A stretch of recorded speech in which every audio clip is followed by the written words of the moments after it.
Welcome back to my channel. ఈ వీడియోలో 10th class chapter 1 real numbers వాస్తవ సంఖ్యలకు సంబంధించి ఎక్సర్సైజ్ 1.1లో ఫస్ట్ ప్రాబ్లంలో first bit second bit complete అయింది. థర్డ్ బిట్ చూసి సెకండ్ ప్రాబ్లమ్ థర్డ్ ప్రాబ్లం అనేది కంప్లీట్ చేద్దాం. థర్డ్ ప్రాబ్లం మనకి 1651 మరియు 2032ల యొక్క గసాబా అడిగారు. అది కూడా యూక్లిడ్ భాగాహార శేష విధి ప్రకారం పద్ధతిని గసాబా కనుక్కోవాలి.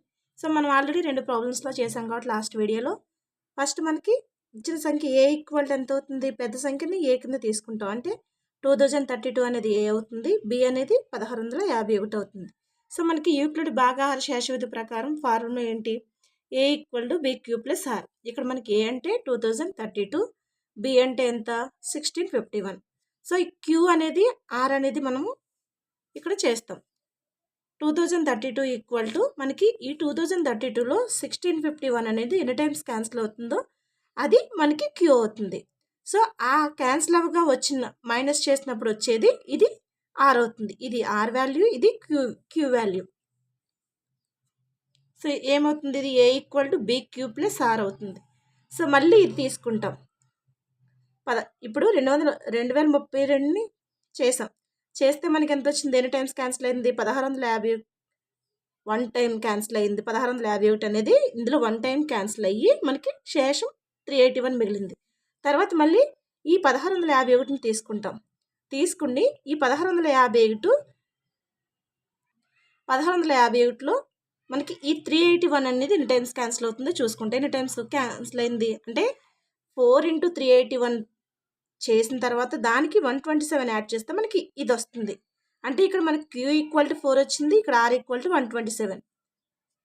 నెక్స్ట్ మళ్ళీ ఇది తీసుకుంటాం. అంటే ఇక్కడున్న దాన్ని మళ్ళీ ఇక్కడ తీసుకొస్తాం. దీన్ని మళ్ళీ ఏ అనుకుంటాం, దీన్ని బి అనుకుంటాం. మళ్ళీ ఇక్కడ సేమ్ దీన్ని 381 అంటే ఇక్కడ 0 అయ్యే వరకు మనం చేస్తూనే ఉంటాం ప్రాబ్లం అనేది. అది భాగాహార శేష విధి ప్రకారం ఇక్కడ 0 వచ్చే వరకు ప్రాబ్లం చేస్తాం.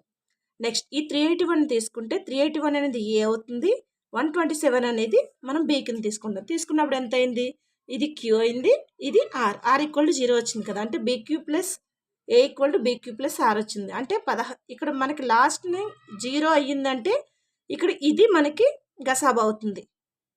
అంటే ఇక్కడ బీగా తీసుకున్నది మనకి గసాబా అవుతుంది. అంటే 1651 2032ల గసాబా ఎంత అవుతుంది, 127 అవుతుంది. సో ఇది కన్ఫ్యూజ్ అవుతున్నాం అనుకుంటే మనకి సెకండ్ మెథడ్ కూడా ఉంది. సెకండ్ మెథడ్లో ఏం తీసుకున్నాం, 1651 తోటి మనం 2032ని భాగించినప్పుడు 1 టైం క్యాన్సిల్ అయింది. సో 1 టైం క్యాన్సిల్ అయిందంటే మనకి 2032లోంచి 1651 తీస్తే 381 వచ్చింది. ఈ 381తో దీన్ని మళ్ళీ డివిజన్ చేస్తాం.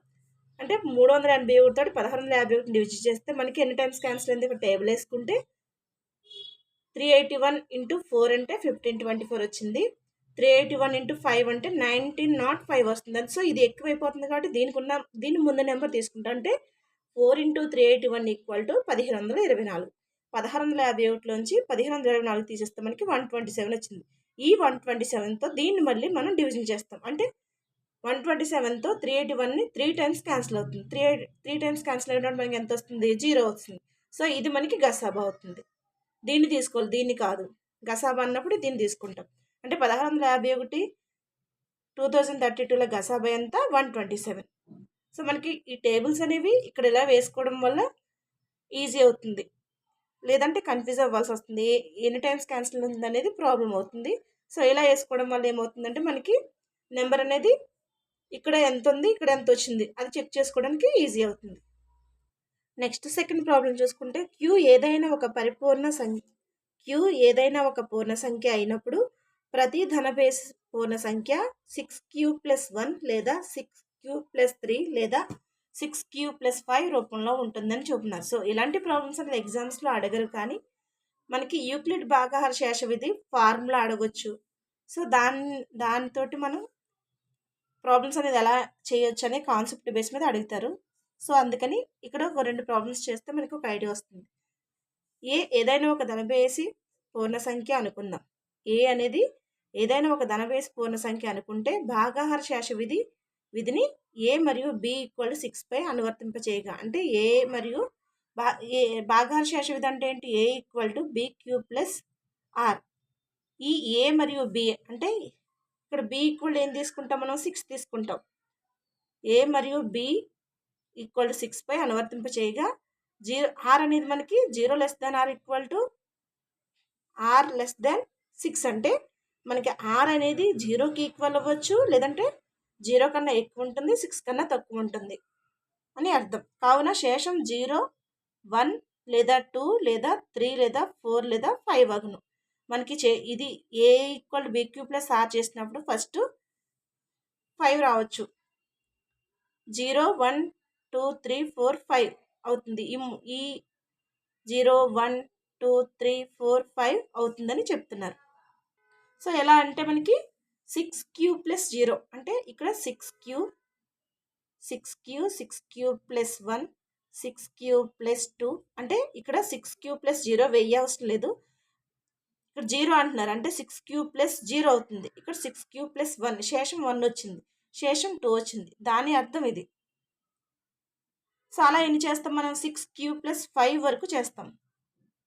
సో వాటిని బేస్ చేసుకుని మనకి వీటి ఆధారంగా ఏ విలువను వరుసగా అంటే ఏ ఈక్వల్ టు ఇది మనకి ఫార్ములా ఏంటంటే BQ ప్లస్ ఆర్ అనుకున్నప్పుడు ఈ ఫార్ములాను బేస్ చేసుకుంటే మనకి అక్కడ ఇచ్చింది ఏంటి 6q. ఫస్ట్ వచ్చేది మనకి ఏ ఈక్వల్ టు 6q ప్లస్ 0 అంటే 6q అంటే మనకి 6q ప్లస్ 0 అంటే 6q అంటే 6q ప్లస్ 0 అని అర్థం, అంటే ఇక్కడ శేషం వచ్చింది కాబట్టి.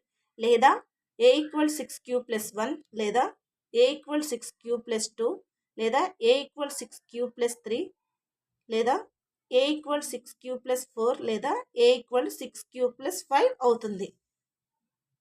ఏ విలువను ఈ యూక్లిడ్ భాగాహార శేష విధి ప్రకారం తీసుకుంటే మనకి అక్కడ ఆల్రెడీ శేషాలు 0, 1, 2, 3, 4, 5 అని ఇచ్చారు కాబట్టి ప్రాబ్లంలో ఇక్కడ మనం ఈ విధంగా చేస్తాం.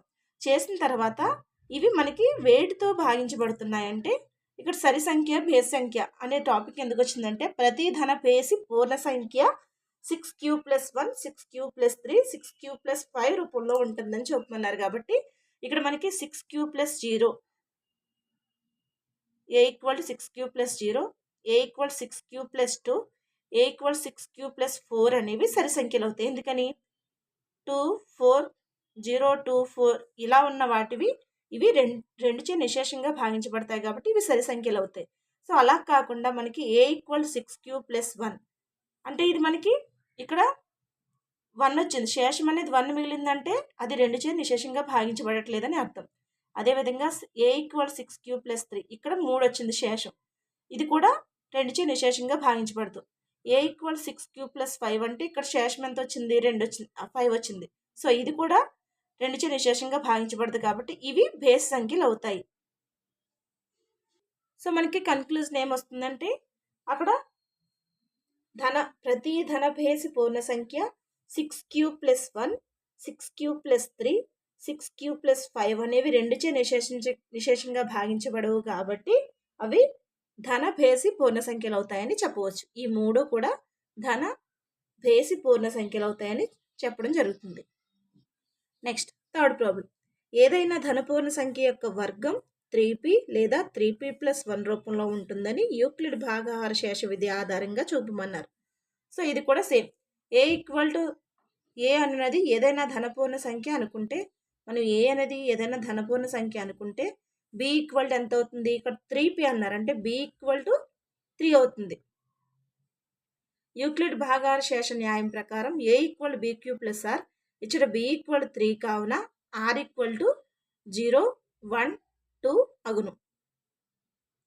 సో ఎందుకనంటే మనకి ఇక్కడ బి ఈక్వల్ 3 ఇచ్చారు కాబట్టి ఇక్కడ 0, 1, 2, 3 అనేవి శేషాల కింద వస్తాయని అర్థం. Next therefore A equal to 3q plus 0 లేదా ఏ ఈక్వల్ 3q ప్లస్ 1 లేదా ఏ ఈక్వల్ టు 3q ప్లస్ 2 అవుతాయి. నెక్స్ట్ ఫస్ట్ చూసుకుంటే ఏ ఈక్వల్ టు 3q అయినా దీన్ని మనం స్క్వేర్ చేస్తాం. A square equal to 3q whole square అంటే A square equal to 9q square. So దీన్ని ఎలా రాయొచ్చు, 3 × 3q స్క్వేర్ కింద రాస్తే ఇది 3p రూపం అవుతుంది. సో ఇది మనం p అనుకుంటే 3p రూపం అవుతుంది. నెక్స్ట్ అదేవిధంగా ఏ ఈక్వల్ 3q ప్లస్ 1 కింద రాస్తే దీన్ని హోల్ స్క్వేర్ చేసినప్పుడు మనకి A square equal to 3q plus 1 whole square అంటే ఏ స్క్వేర్ ఈక్వల్ టు దీన్ని a plus b whole square formula రూపంలో ఉంది కాబట్టి 9q² + 6q + 1 కింద డివైడ్ చేస్తాం. అప్పుడు a² = ఇక్కడ ఈ రెండిట్లో కూడా మనకి 3 కామన్ తీయచ్చు. 3 కామన్ తీస్తే ఏమవుతుంది, 3q² + 2q + 1 అంటే ఇది మొత్తం p అనుకుంటే మనకి 3p + 1 అవుతుంది. సో ఇక్కడ ఏమైనా ఉండొచ్చు, కానీ మనకి రూపం తీసుకురావాలి కాబట్టి 3 × p అంటే 3p + 1 అవుతుంది. ఈ 3p + 1 అవుతుంది. నెక్స్ట్ a = 3q + 2 దీన్ని హోల్ స్క్వేర్ చేస్తే a² = 3q + 2 హోల్ స్క్వేర్ చేస్తే మనకి a² = a + b whole square formula అంటే 9q² + 2 × 3 × 2 అంటే 12q అవుతుంది. 12q + 4 అవుతుంది. సో ఈ రెండింటిలో కూడా మనం 3ని బయటకు తీస్తే a² = 3 × 3² + 4q. ఇక్కడ 3 బయటకు వస్తే ఎంత వస్తుంది, 4q ఉంటుంది. 4q + 4.